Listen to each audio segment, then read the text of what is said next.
కోసం ఏర్పడ్డ తెలంగాణ రాష్ట్రంలో దగాపడ్డదంటే మేమే అని ఈరోజు విద్యాశాఖ సమగ్ర ఉద్యోగులు మాత్రం సూర్యాపేట జిల్లా వ్యాప్తంగా ఉన్నటువంటి సుమారు 800 మంది కూడా నిరసన కార్యక్రమం చేపట్టడం జరిగింది. ఈ రోజు 3వ రోజు చేరుకోవడం జరిగింది. మొత్తంతో మాత్రం ప్రభుత్వానికి నిరసన ఇస్తున్నారు. వాళ్ళ మాట తెలుసుకుందాం. అసలు మీకు ఎందుకు ఇబ్బందులు కలిగిస్తున్నారు?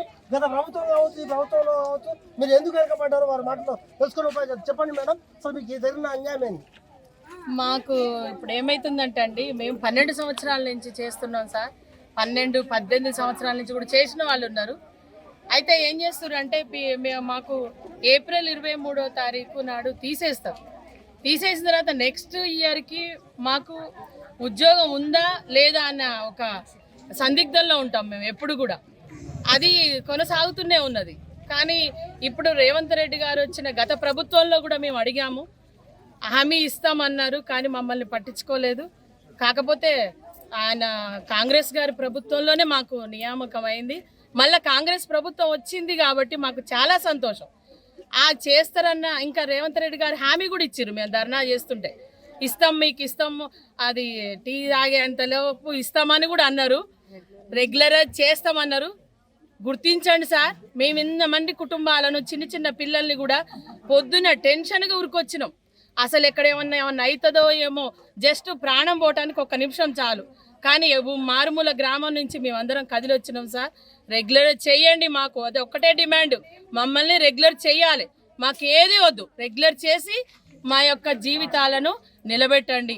మేము ఇంతమంది ఆడపిల్లలం, మీ ఆడబిడ్డలం మేమందరం, తెలంగాణ ఆడబిడ్డలం మేమందరం. కాబట్టి మాకు న్యాయం చేయాలని చెప్పి మేము 4 రోజుల నుంచి నెల రోజుల నుంచి కూడా దీక్ష చేస్తున్నాం సార్. ఈ దీక్ష ఇంకా కొనసాగిస్తాం.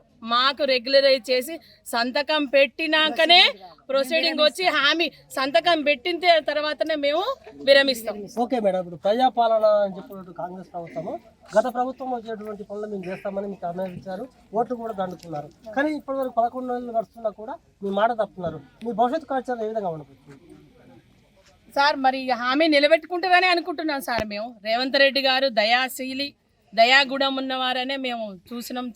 ప్రభుత్వంలో చేస్తున్నటువంటి పనులు కానీ ఏదైనా హామీలు కూడా ఇచ్చినారు, అవి కూడా నిలబెట్టుకుంటారు, ఇవి కూడా నిలబెట్టుకుంటారు అనే ధీమాతోనే మేము ఉన్నాం. ఆయన చాలా మంచి వ్యక్తి, చాలా దయాశీలి, చేస్తారు, కంపల్సరీ చేయాలి. ఓకే, మన దగ్గర ఇంకో ఉపాధ్యాయులు చెప్పండి మేడం, మీకు ఎలాంటి సమస్యలు తలెత్తుతున్నాయి? మీకు జీవో ఎందుకు ప్రభుత్వం చేయలేకపోతుంది? సార్ మేము గత 12 సంవత్సరాల నుంచి సార్, నేనైతే 18 ఏళ్ళ నుంచి చేస్తున్నాను సార్. SSCలోనే చేస్తున్నాను నేను. అంతకుముందు కంప్యూటర్ దాంట్లో చేశాను, తర్వాత దీంట్లోకి వచ్చాను. 18 సంవత్సరాల నుంచి 1400 జీతంతో మొదలైంది సార్ మాది. 1400 జీతం. ఇప్పటికీ కూడా మాకు 10,000కి మించి అయితే శాలరీ లేదు సార్. 12 ఏళ్ళ నుంచి ఈ బతుకుతున్నాను సార్. దీంట్లో ప్రాణాలు అర్పించిన వాళ్ళు చాలా మంది ఉన్నారు సార్. చాలని బతుకులు సార్ ఇవన్నీ. ఇప్పుడు కూడా మేము రోజు తలా కొంత డబ్బులు వేసుకుని ఒక మాట మాట్లాడుకుని దీనికోసం వస్తున్నాం సార్. చాలా ఇదిగా ఉంది సార్. కొంతమందికి డబ్బులు పెట్టే ఇది కూడా లేకుండా ఉన్నారు పాపం. వాళ్ళు కూడా చాలా ఇబ్బందికర పరిస్థితుల్లో ఉన్నారు సార్.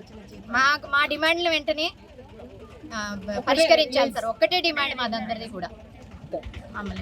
ఉపాధ్యాయులు చెప్పేది ఒకటే, ఏంటంటే గత ప్రభుత్వంలో మేము చాలా మోసపోయాము. ఎందుకంటే రాష్ట్ర ప్రభుత్వము 10 ఏళ్ల కింద నుంచి కూడా ఇప్పటి వరకు కూడా మా యొక్క ఎవరైతే బీఆర్ఎస్ ప్రభుత్వం కావచ్చు, లేకపోతే కాంగ్రెస్ ప్రభుత్వం కావచ్చు, మాట ఇచ్చారో తప్ప మాట మాత్రం నిలబెట్టుకుంటారు.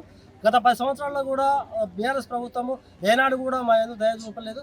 ఎంతోమందికి న్యాయం చేయడం జరిగింది, కానీ మమ్మల్ని మాత్రం చివరకు చిన్న చూపు చూడడం జరిగింది. గత ప్రభుత్వం నుంచి మేము విముక్తి పొంది కాంగ్రెస్ ప్రభుత్వం రావాలని మేము చాలా పాటుపడ్డాము. రేవంత్ రెడ్డి గారు మాకు మాట కూడా ఇచ్చారు, ఏదైనా ఖచ్చితంగా మీకు రెగ్యులర్ చేస్తామని చెప్పారు. వాళ్ళు చూస్తున్న వారి మాటలో చాలా ఎంత బాధ ఉంటే వాళ్ళు మాట్లాడాలి. ఎందుకంటే గత 18 సంవత్సరాల నుంచి కూడా మాకు రెగ్యులర్ కాలేదు. ఖచ్చితంగా ఈ ప్రభుత్వం మీద మాకు నమ్మకం ఉంది. ఖచ్చితంగా మాకు ఇచ్చిన మాట నిలబెట్టుకుంటామని మేము అనుకుంటున్నాం. లేకపోతే మాత్రం మేము చివరి వరకు కూడా పోరాటం చేస్తాము. అవసరం వస్తే మేము ప్రాణాలు కూడా ఇస్తున్నా కూడా సిద్ధంగా ఉన్నామని కూడా ఉపాధ్యాయులు పేర్కొంటున్నారు.